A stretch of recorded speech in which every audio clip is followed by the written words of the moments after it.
আসসালামু আলাইকুম। আশা করি সবাই ভালো আছেন। আমরা অনেক ভালো আছি আলহামদুলিল্লাহ। আজকে আপনাদেরকে দেখাবো আলু ভাজি করে। আলুটা আমি হাতেই কাটছি খুব চিকন করে।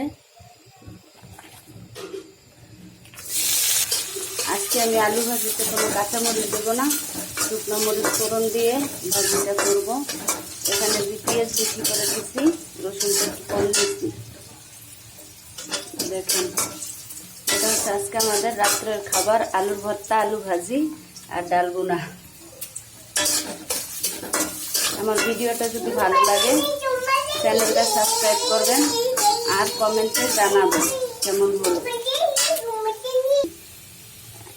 পেঁয়াজ মরিচ হয়ে গেছে, এখন আলুটা দিয়ে দিব লবণ, এখন দিয়ে দিব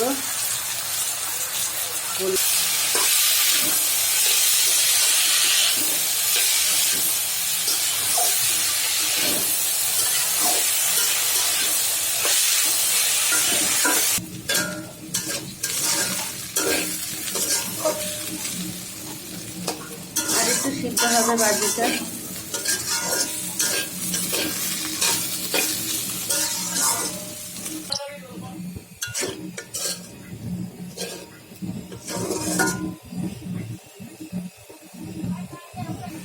ভাজিটা হয়ে গেছে, এখন আমি উঠিয়ে নেব। দেখেন ভাজিটা উঠিয়ে নিলাম। এই দেখেন আজকে কি রান্না করলাম, রাত্রের খাবার আলু ভাজি, আলু ভর্তা, ডাল বোনা।